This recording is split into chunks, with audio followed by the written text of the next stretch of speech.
Woo! It's hot out. Hey everybody, welcome back to the Engineered Angler. In the shop. It is rainy season here in North Florida. Raining every day. Starts about noon, ends around sundown. So not a whole lot I can do on the lake. Not much fishing going on, so I'm in the shop, but getting some things done. I wanted to do a little more on my soft belly lure. Now, this lure is a soft plastic lure. It's a twitch bait, and it's a derivative of my staple, right? This is my shallow water lure, and this lure I call the fat belly. This is the lure I love to use out in the Gulf. In any shallow water, it's slow sinking. It's a really good twitch bait. And over time, I've taken this lure because I like it so much and because it works so well. And I've made some derivatives from it, right? I've derived some other lures from it. And I started off with this one I call the split belly. Everything's a derivative of the fat belly. This one is a split belly. It's just a jointed version of the lure. And then I moved on to make a lipped bait. It's a wake bait, so it's a wake belly. Then I've made this. You might have seen the video I'm making the spring belly. This is another lipped crankbait, but with a joint that has a spring in it. And then a swing bait. This is 3 pieces, so it's a triple belly. So I've also tried to get sort of away from making the standard 2-part resin lure, and I've made this. This I call the crystal belly. It's a clear resin. And it has foil on the inside and then some enhanced paint on the outside and another clear coat on the outside. So it gives it a lot of depth. You can actually see clean through the lure. What I want to talk about today, which is the soft plastic lure, the soft belly. This is actually a lure that I was inspired by the old Paul Brown lures, and these were soft plastic lures with a hard wire harness in it. This one actually has a rattle.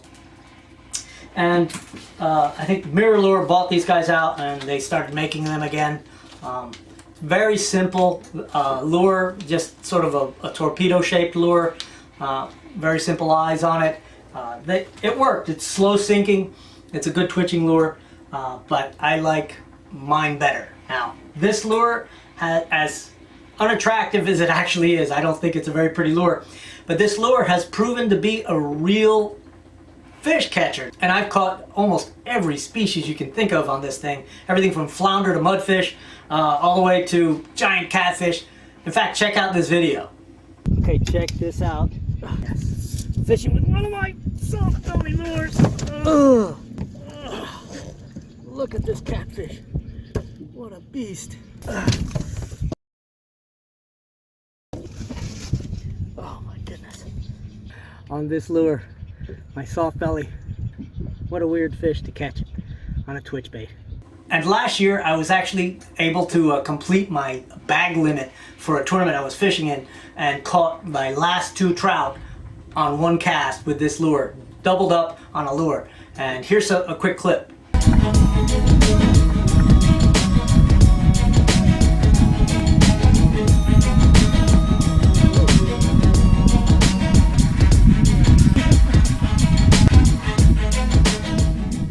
So a while back I made a video on how I actually make these lures, and I also made a video on how I designed the harness on the inside, which is really the most critical part of this design, just so that it actually is durable enough to handle getting hit and being able to catch fish without getting destroyed on the first catch. But what I didn't do is I didn't really go into how I get my nice top dark green on the top and that golden color on the belly. And so that's what we're going to talk about today. So if you're interested in it, stick around.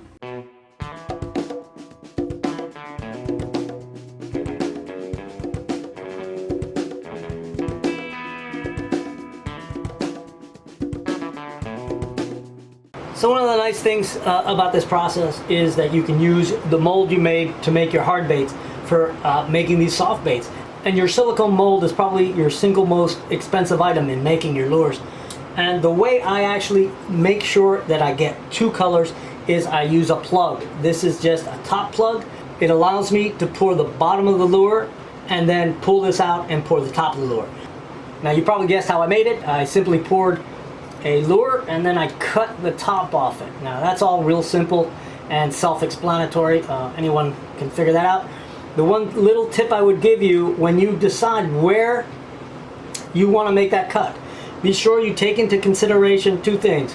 Where your wire harness is going to be, because it'll have to be below this plug, and it's a good idea to have some sort of element in your lure as a key. So on this one I have the carved eye, which is the eye socket that I carved into the original blank, and that allows me to key this in right into that eye socket, and it'll hold it in place when both sides are on, and I can then pour through it. Now the other thing to consider is you got to get your sprue in, right? You've got to have a way to pour it. So I simply just put this together, and then I took a pen and I marked the sprue hole on the blank plug. And then you can't forget to do the vent holes as well. And on this one I've got 1, 2 vent holes that I drilled through. So let's make a quick harness. I'll show you what it looks like. I made a video on how I developed that internal harness and why it's shaped the way it is. I'll put a little flag up here so you can go click on it and check it out. Alright, so here it is. All I got to do is show you how that plug falls right in place right there, and once I close this mold, it gets held in place. Now I've got a little bit of tweaking to do on this harness, and then I'll show you how I inject the plastic into this mold. So now that I've got this harness nice and flat and it fits this mold really well, I'm going to go ahead and add some foil to it. Now the foil gives it that reflectivity coming from way inside, so it gives it some 3D look.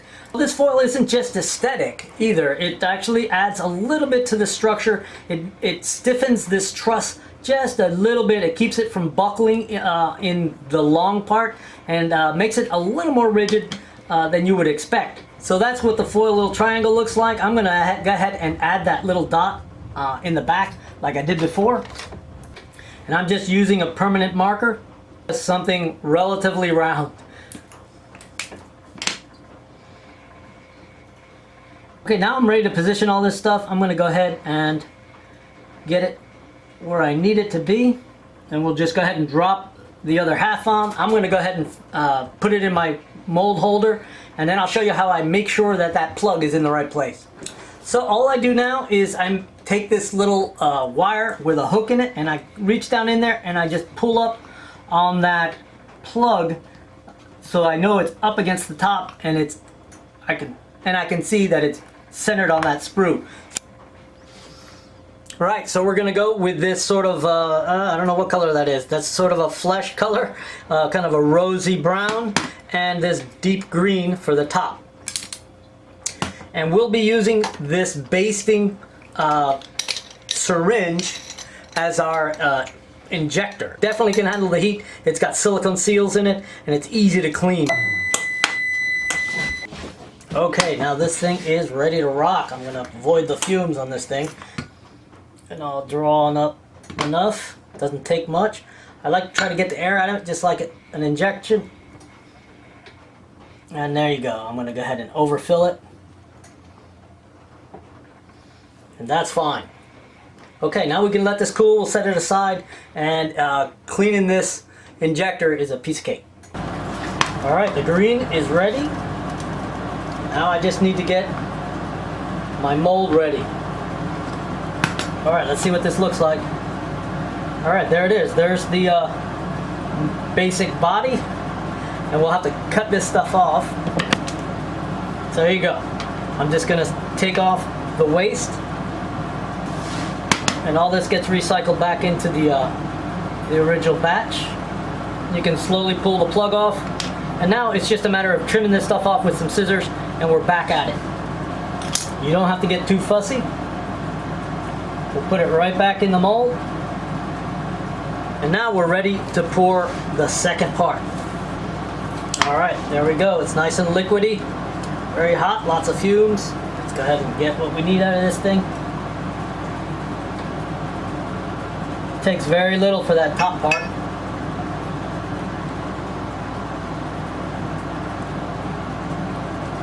I'll go overfill that as well. Okay, now it's just a matter of waiting for this to cool off. I'm going to go ahead and undo it. So I can just stick it in a refrigerator just to speed up the process a little bit. Right, so I've got another experiment going on in the UV chamber. If you'll remember the spoon test where we tested Spastics, their chrome spray, against Krylon's Looking Glass chrome spray. When I did that, I took one of the better spoons and I gold coated it, right? I just made it look like gold. And I did that by adding some transparent airbrush paint. But I've got another way that I think is going to be better, and that's what I'm testing in here. I've got a lure and a spoon that's turning, and you can see they look pretty sharp, pretty gold. So stick around. Okay, I just got it out of the refrigerator. It's still warm, but I think it's cool enough. We'll pull this off. That looks pretty good. You can see a nice hard line where that plug was, where we get a nice two-tone finish. I know it looks flat and kind of gnarly right now, but I'm going to clean it up. I'm going to pull off all the waste from the sprue and the vents. You can see those vents really work. It's important to have those vents. And then I'm going to glaze it with the hot gun, put some of these gold eyes on here, and I'll show you the finished product.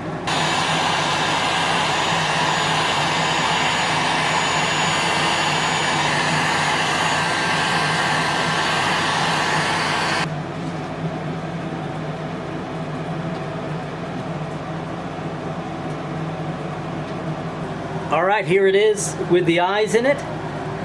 Now I'll be the first to admit they're not the most beautiful lures in the world, but they do the job. And I really like the transparent or translucent effect here. You can actually see that dot I drew on the foil. So, and that hard line really makes a difference in the look of that lure. Okay, let's go over to the UV chamber and see how those gold experiments are turning out. Okay, let's take a look at how these gold lure and spoon are doing. So here they are. This one is the original I did, and this one is the one I just pulled out of the chamber. And you can see reflectivity is pretty good. This one is just a little more brilliant than this one. This one looks a little bit dull. You can see that that one is really pretty brilliant and it has pretty good reflection. Let's take a look at this lure. So you can see that I left the face and the gill plate, still left it kind of chrome, and the belly as well, but I made everything else gold. That's pretty brilliant. I like it. I think that's going to make a really nice lure. I'm going to paint it dark on top and maybe put some details to make it a little more interesting looking, but that's pretty cool. So if you're interested in seeing how I did the gold, I'll do it on the next video. I'll show you how I did it.